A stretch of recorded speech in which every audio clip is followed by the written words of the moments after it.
Hey guys, so this is my build. I'm calling it the Adore project. It's based on a VV chassis, a shortened one for the Beetle. It's my own design. It's built up with wood plate sections and foam,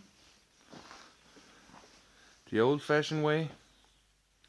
Then it's fiberglassed, and right now I'm bonding and finalizing the shapes. As you can see,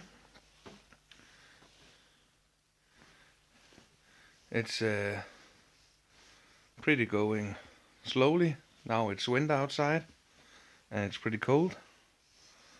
At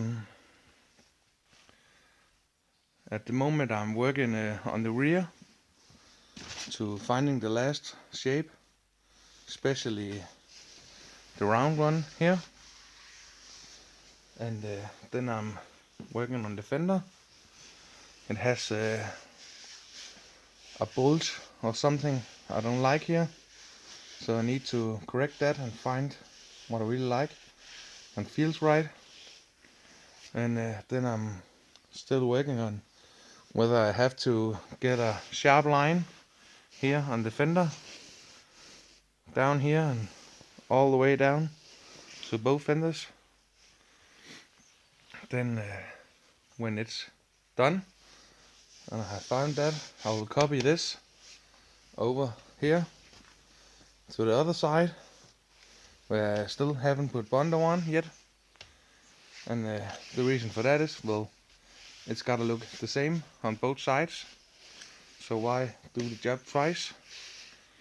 After that I will work on the dash, get this finished, and then go from there. Still working on finding the correct windshield, working on maybe cutting down the windshield for the Beetle, if it's possible, don't know yet. The lights, I'm gonna use the Beetle lights too, so I'm gonna make something out of the Beetle inserts and put in here before I go further on. Yeah, that's for now. It's still a workshop in progress, as you can see in the background, but it's going slowly, everything. So if you want to see more videos, just write a message or contact me and I will see what I can do. Thank you.